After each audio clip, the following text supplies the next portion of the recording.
जाता है कि इस ब्रह्मांड की उत्पत्ति और इसका विनाश शिव के तांडव से होता है।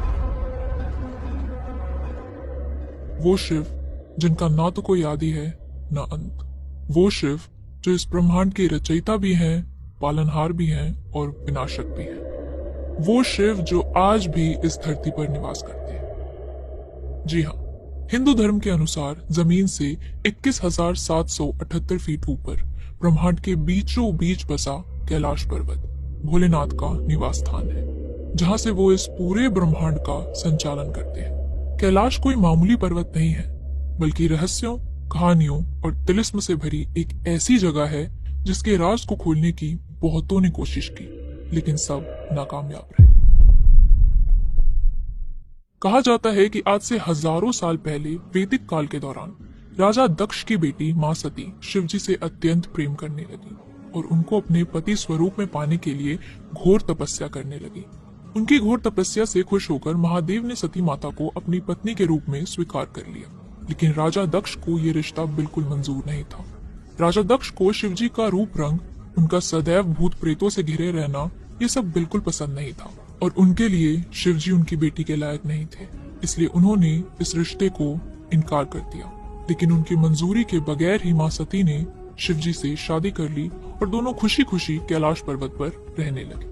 लेकिन एक दिन सती मां को ये पता लगता है कि उनके पिता राजा दक्ष एक यज्ञ यानी कि एक सैक्रिफाइस कर रहे हैं, जहाँ पर उन्होंने सभी देवी देवताओं को बुलाया है, सिर्फ महादेव को छोड़कर। इस बात पे सती मां अत्यंत क्रोधित हो जाती हैं और शिवजी के मना करने के बावजूद वो उस यज्ञ में चली जाती हैं और वहां जाकर अपने पिता से ये प्रश्न करती हैं कि उन्होंने उनके पति को क्यों नहीं बुलाया। इस बात पर राजा दक्ष शिवजी का घोर अपमान करते हैं, जिसे सती मां सह नहीं पाती हैं और उसी यज्ञ में कूदकर अपनी जान दे देती हैं। जब इस बात का पता महादेव को चला तो वो घोर पीड़ा में चले गए और उन्होंने अपना तांडव शुरू कर दिया। गुस्से और दर्द से भरे शिवजी ने तांडव करते हुए सब कुछ डिस्ट्रॉय करना शुरू कर दिया। इस विनाश को रोकने के लिए विष्णु जी सहित बाकी देवी देवताओं ने आकर शिवजी को समझाया कि मां सती फिर से पार्वती के रूप में हिमालय की बेटी बनकर जन्म लेंगी। ये सुनकर शिवजी वापस इसी कैलाश पर्वत पर आ गए और ध्यान मग्न हो गए, तब तक जब तक मां पार्वती का जन्म हुआ और उन्होंने फिर से शादी की। और ऐसा माना जाता है कि आज भी शिवजी मां पार्वती के साथ कैलाश पर रहते हैं। कैलाश पर्वत की ऊंचाई 6,638 मीटर है और इससे 2,000 मीटर ज्यादा की ऊंचाई माउंट एवरेस्ट की है, जिसके शिखर तक लगभग 11,000 लोग पहुंच चुके हैं। लेकिन कैलाश पर्वत के शिखर तक पहुंचना आज तक किसी के लिए भी संभव नहीं रहा। जिन्होंने भी आज तक कैलाश के शिखर तक पहुंचकर इसके रहस्यों को उजागर करने की बात की है, उन्होंने हमेशा मुंह की खाई है। इसी से संबंधित एक व्याख्या है जहां चाइनीज गवर्नमेंट ने ये कोशिश की थी कि वो कैलाश के शिखर तक पहुंचकर देखेंगे कि आखिर वहां ऐसा है क्या। चीन ने 1990 और 1996 के बीच कैलाश पर्वत पर चढ़ने की कोशिश की थी, लेकिन ये कोशिश उनके लिए इतनी भयानक साबित हुई कि चीन ने यहाँ पर जाने पर ही बैन लगा दिया। सबसे पहले चीन ने 17 वैज्ञानिकों की एक टीम को कैलाश पर्वत पर भेजा था और उन्होंने वापस आने की एक डेट फिक्स की थी, लेकिन जब वो लोग उस डेट तक वापस नहीं आए तो चीन ने ऊपर रेस्क्यू टीम को भेजा और रेस्क्यू टीम का यह दावा है कि जब वो ऊपर गए तो उन्होंने 17 के 17 लोगों को मृत पाया। लोगों का मानना है कि उन सब की मौत शरीर की कमजोरी और खराब मौसम की वजह से हुई थी, लेकिन असली वजह अभी तक अननोन है क्योंकि उनमें से एक भी नहीं बच पाया था और उनके पास जो कैमरा था वो भी पूरी तरह से काम करना बंद कर चुका था। चीन ने लेकिन अभी भी हार नहीं मानी, क्योंकि उसे ये जानना था कि जिस पर्वत को इतना पावन माना जाता है उसके ऊपर आखिर है क्या वाकई वहां शिवजी का वास है। और अपने इसी खोज को मुकम्मल करने के लिए उन्होंने फिर सोचा कि अब हेलीकॉप्टर से जाएंगे। वैसे तो किसी भी एरोप्लेन या हेलीकॉप्टर को कैलाश के ऊपर उड़ाना सख्त मना है, क्योंकि यहाँ का मौसम इतना खराब है कि कोई भी प्लेन यहाँ टिक नहीं पाएगा। लेकिन चीन ने फिर भी एक हेलीकॉप्टर को वहां पे भेजा। जब उनकी जर्नी शुरू हुई तो उन्हें कैलाश के बहुत खूबसूरत नज़ारे दिखे, लेकिन ये खूबसूरती ज्यादा देर टिकी नहीं और थोड़ी ही ऊंचाई पर जाने के बाद कैलाश के वातावरण में भारी बदलाव आ गए। थोड़ी ही देर में काफी जोर से बिजली कड़कने लगी और बर्फबारी भी होने लगी।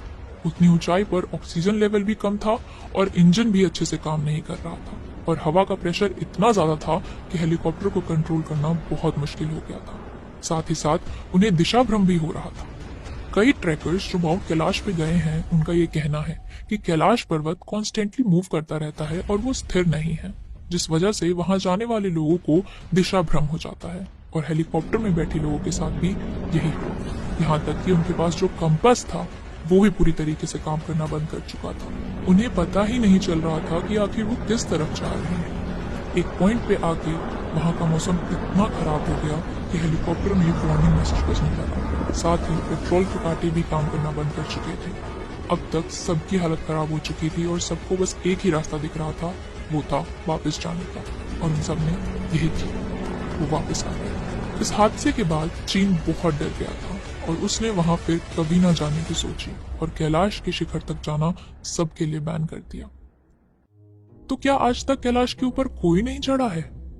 ऐसा नहीं है। मानव इतिहास में एक व्यक्ति रहे हैं जिनका नाम था मिलारेप्पा, जो कि एक बुद्धिस्ट मॉन्क थे, और वो 1128 में कैलाश के ऊपर चढ़े थे। लेकिन नीचे आने के बाद उन्होंने किसी से भी बात नहीं की थी, जिसकी वजह से ये बात कभी बाहर नहीं आई कि ऊपर आखिर है क्या। लोगों का कहना है कि कैलाश की यात्रा करने के बाद मिलारेप्पा पहले से काफी तेजस्वी हो गए थे। उनकी आंखें देखकर ऐसा लगता था जैसे उन्हें ब्रह्मांड का पूरा सच पता लग गया हो और उनके स्वास्थ्य में काफी सुधार आ गया था। लेकिन फिर भी वो 7 साल के बाद 1135 में अपना देह त्याग कर चले गए। इनके अलावा कोई भी मनुष्य आज तक कैलाश पर नहीं चढ़ पाया है। अब आपके मन में ये सवाल आ रहा होगा कि अगर वहां जाना बैन है तो फिर कैलाश की यात्रा क्या है जो लोग करते हैं। कैलाश की यात्रा को कोरा कहा जाता है, जिसमें तीर्थयात्री पहाड़ के चारों ओर परिक्रमा करते हैं, जो कि 32 मील की दूरी है। तीर्थयात्रियों का मानना है कि कैलाश पर्वत के चारों ओर चक्कर लगाने से आपके जीवन भर के पाप मिट जाते हैं और आपको जीवन मरण के चक्र से भी मुक्ति मिल जाती है। कैलाश को स्वर्ग लोक का द्वार भी माना जाता है और ये हिंदू धर्म, बौद्ध धर्म, जैन धर्म और बौद्ध धर्म, इन चारों धर्मों में पावन माना जाता है। कैलाश कोई सामान्य पर्वत नहीं है, बल्कि विष्णु पुराण के मुताबिक ये पर्वत रूबी, गोल्ड और लापिस लाजुली को मिलाकर बना है और ये पर्वत संसार के बीचों बीच स्थित है। इस बात की पुष्टि नासा ने भी की है, इसलिए कैलाश पर्वत को एक्सिस मुंडी भी कहा जाता है, that is the centre of the world. Kailash पर्वत के पास 2 महत्वपूर्ण झील हैं, एक मानसरोवर और एक राक्षस ताल। मानसरोवर झील को गॉड लेक माना जाता है और ऐसा माना जाता है कि इसका पानी तीर्थ यात्रियों के लिए बहुत पावन होता है। इस झील का पानी पीने से मनुष्य के सारे रोग नष्ट हो जाते हैं। वहीं दूसरी ओर राक्षस ताल झील है, जिसका पानी बहुत ही अपवित्र माना जाता है। माना जाता है कि लंका के राजा रावण ने शिव जी से पावर्स पाने के लालच में कैलाश की जमीन पे अपने 9 के 9 सिर काट के शंभू को भेंट किए थे और कैलाश के जमीन को अपनी राक्षसी खून से भर दिया था। उसके बाद जब वो अपना 10वां सिर काटने जा रहा था तब शिव जी प्रकट हुए। रावण की डेडिकेशन देखकर शिव जी ने उसे पावर्स तो दे दिए, लेकिन जिस जगह पर रावण का खून बहा था उस जगह पर आज ये राक्षस ताल झील है। ऐसा कहा जाता है कि अगर कोई मनुष्य इसका पानी पी ले तो उसे सीरियस हेल्थ प्रॉब्लम्स हो सकते हैं और उसकी जिंदगी में भी कई तरह की समस्याएं उत्पन्न हो सकती हैं। रिसर्चर्स का कहना है कि हेल्थ इश्यूज झील के खारे पानी की वजह से हो सकते हैं, लेकिन लेजेंड्स का मानना है कि ये झील उन प्रेत आत्माओं से भरी हुई है जिनके कर्म अच्छे नहीं थे। इस झील में बहुत सारी असाधारण गतिविधियां भी देखी गई हैं, इसलिए अगर आप कभी वहां जाते हैं तो इस झील का पानी कभी ना पिएं। कैलाश पर्वत पे इंसान की उम्र बहुत तेजी से बढ़ने लगती है। आमतौर पर हमारे नाखून और बाल बढ़ने में 2 हफ्तों का समय लगता है, लेकिन कैलाश पर्वत पर ये महज 12 घंटों के भीतर बढ़ जाते हैं। इसके साथ साथ इस पर चढ़ने वालों के बाल भी वाइट होने लगते हैं और उनके चेहरों पर झुर्रियां भी आ जाती हैं। ये टाइम ट्रेवल नहीं तो और क्या है। माना जाता है कि ये शिव का कवच है ताकि कोई भी कैलाश पर्वत के ऊपर तक ना पहुंच पाए। आमतौर पर कैलाश पर्वत पर चढ़ने में काफी समय लग जाता है और अगर चढ़ते चढ़ते इसी तरह मानव का शरीर बूढ़ा होता गया और कमजोरी बढ़ती गई तो वो कभी वहां नहीं पहुंच पाएगा और वहां पहुंचने से पहले ही उसकी मृत्यु हो जाएगी। एक रशियन वैज्ञानिक अर्नस्ट मोल्दाशेव ने अपनी पूरी जिंदगी कैलाश के खोज में बिता दी।